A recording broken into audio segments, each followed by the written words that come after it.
What's up? Today we've got another ride review. This is the Ninja 500. We are at Macomb Powersports. Shout out Macomb Powersports for hooking it up and letting me test drive all of these to give you guys a good, honest, unbiased review. Staff in here, super friendly, knowledgeable. So if you're in the market for a new motorcycle or pre-owned motorcycle, come check them out. These guys will get you hooked up. I own a very similar bike. Own a 400. This is the 500. It's not a 500cc bike. This is a 450, but they rounded up to 500 because that's what they do. Start it up. I should feel right at home on this thing. First impressions, it's a little tall, but not too tall. So shorter riders, come test ride one of these before you just up and decide to purchase one. The whole cockpit looks like your typical Kawasaki cockpit. Narrow bars. This is a sport bike. Windy day ride review. I do want to take this on the freeway since it's a tiny bit bigger than the 400. The 400 is not great for the freeway. It'll do it, but in my opinion, not ideal for a ton of freeway riding. So let's see if the 450 motor is any more help on the freeway.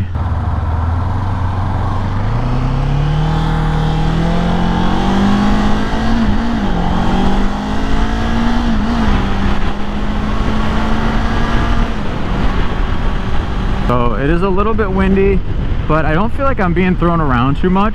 Windscreen's doing its job. The weight of this bike feels nice. Feels easy to control. Like most smaller sport bikes like this with a narrower wheelbase. It's very whippy feeling. Feels like you can whip in and out of traffic. Braking feels good. With this being a little bit lighter bike, braking is typically easier. We're gonna cut through this road here.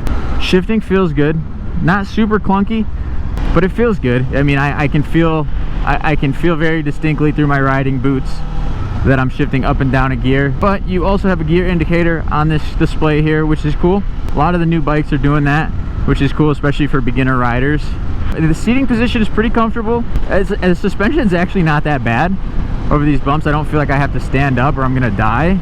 We got some railroad tracks and a bunch of bumps up here, so we'll see. I mean, it's not ideal. You're not gonna ride this thing on dirt roads by any means. But yeah, honestly, the suspension feels pretty soft. It's not too bad over these horrible bumps on this bad road, which is why I like riding on this road for all these reviews. All right, let's go into this little subdivision area, eh? Let's do some slow handling.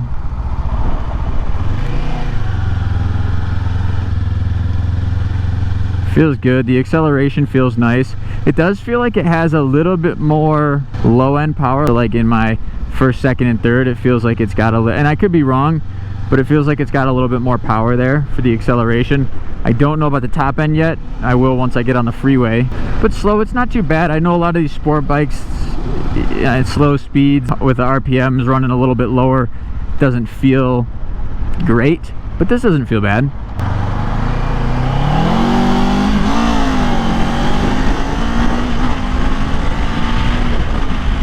You know, third gear really gets it. Third gear feels so long on these Ninjas. Like I could just ride third gear through my entire drive, no matter what speed I'm going. Third gear work. But balance, definitely top heavy. Just like your typical sport bike. Most of your weight's gonna be up high in the center. But well balanced, it feels like. At a slow stop, it doesn't feel, it's not too hard. You know, I'm 5'10". It's pretty easy to flat foot.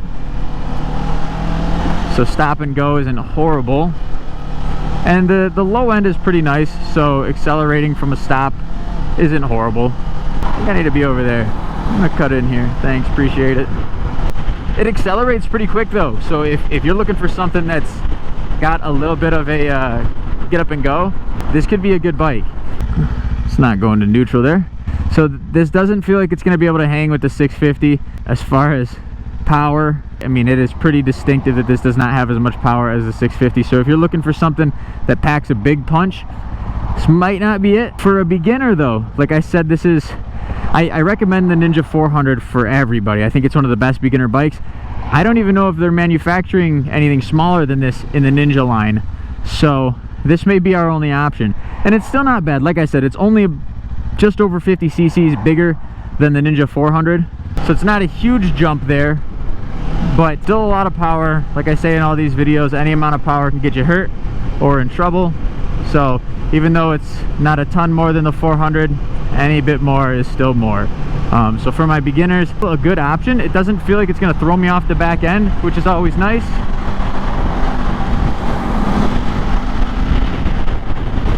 Now let's see how our Freeway feels. So right now we're 65. I just want to get up to 70 before this exit.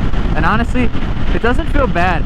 It's a windy day too. So if it wasn't windy, any more than 70, we're getting a little shaky. And that may be a little unfair to this review because it is a very windy day out, but 70 miles an hour plus gets a little shaky, although this probably is not the bike that you're going to be ripping more than 70 miles an hour on regularly. If you want something that you're going to fly down the freeway and race on, obviously this is probably not the size bike you're going to be looking at. Where this would excel is going to be your around town. This would be a great commuter. I mean, these things get stupid gas mileage, like any motorcycle, but these ones specifically. It'll be fun for around town, just mobbing with your friends. As long as your friends aren't riding like complete assholes, you can keep up, no problem with other sport bikes. If all your friends are on Hayabusas, maybe not, but yeah, you're gonna have no problem fitting in. They're sleek, they're good looking bikes. For the price, you really can't go wrong. Good entry-level bike. You still have to respect it. I like to do a who this bike is for. Is gonna be for your beginner. If this is your first bike you've ever ridden, maybe not. Maybe don't ride this for your very first bike, but if you're a beginner, learn on a buddy's bike, learn on something smaller, try something smaller, and then once you're comfortable actually riding a motorcycle, then jump to this. But this would be a good beginner bike. Probably not the first motorcycle you're gonna wanna ever ride, but would be great for somebody's first bike to own. One last little stretch here before we pull in. So if you want something that is fun to whip around with your buddies, something that looks cool, looks sleek. I don't know how crazy the aftermarket market is for these, mainly because they're brand new. The 400 had an alright aftermarket lineup, but it's not a big bike, so the customizing is more aesthetics than performance. But yeah, this would be a great fun little bike. Like I said, if you have some bike control, probably not bad for your first bike. That was a fun ride. Felt right at home on that. Beautiful day so far. So that was my ride review of the Ninja 500, which is a 450cc sport bike. It's fun. It's got the power. If you like just a quick acceleration, something that doesn't have a crazy top end, whip you around in traffic, and something that gets the adrenaline going a little bit, this will do it.